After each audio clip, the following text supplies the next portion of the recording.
আল্লাহ রাসূল সাল্লাল্লাহু আলাইহি ওয়াসাল্লাম বলেন, আল্লাহ তাআলা যদি দুনিয়াতে কোন ব্যক্তিকে, কোন পুরুষকে চারটা জিনিস দান করে, দুনিয়াতে মনে রাখবেন দুনিয়া এবং পরকালে মানুষটা জান্নাতে চলে যাবে।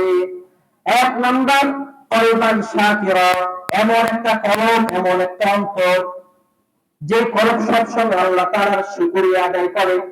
আপনি খাচ্ছেন তারপর আলহামদুলিল্লাহ, চলতেছেন আলহামদুলিল্লাহ, বিপদ হয়েছে আলহামদুলিল্লাহ, ব্যবসায় লস হয়েছে আলহামদুলিল্লাহ, সব সময় শুধু আল্লাহর শুকরিয়া আদায় করতেছেন।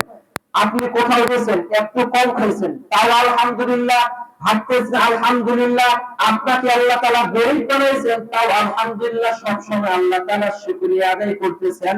আল্লাহ রাসূল সাল্লাল্লাহু আলাইহি ওয়াসাল্লাম বলেন, এই কোন পুরুষ মানুষের ভিতরে এই গুণটা যদি থাকে, তাহলে মনে করবেন দুনিয়াতেও কল্যাণ, পরকালেও মুক্তি।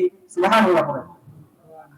দ্বিতীয় নম্বর গুণ হচ্ছে ওয়ালিসানান যাকিরা, কোন ব্যক্তির যদি, কোন পুরুষ মানুষের যদি জিহ্বা আল্লাহ তাআলার জিকির সব সময় করে, ওয়ালিসানান যাকিরা, আল্লাহর জিকিরে লিপ্ত থাকে, খাচ্ছেন লা ইলাহা ইল্লাল্লাহ, বসে আছেন লা ইলাহা ইল্লাল্লাহ, শুয়ে আছেন সুবহানাল্লাহ আলহামদুলিল্লাহ লা ইলাহা ইল্লাল্লাহ আল্লাহু আকবার, বুঝতেছেন, চলতেছেন, খাচ্ছেন, সবসময় ইস্তেগফার, সবসময় জিকির, সবসময় সবকিছু লেগেই আছেন।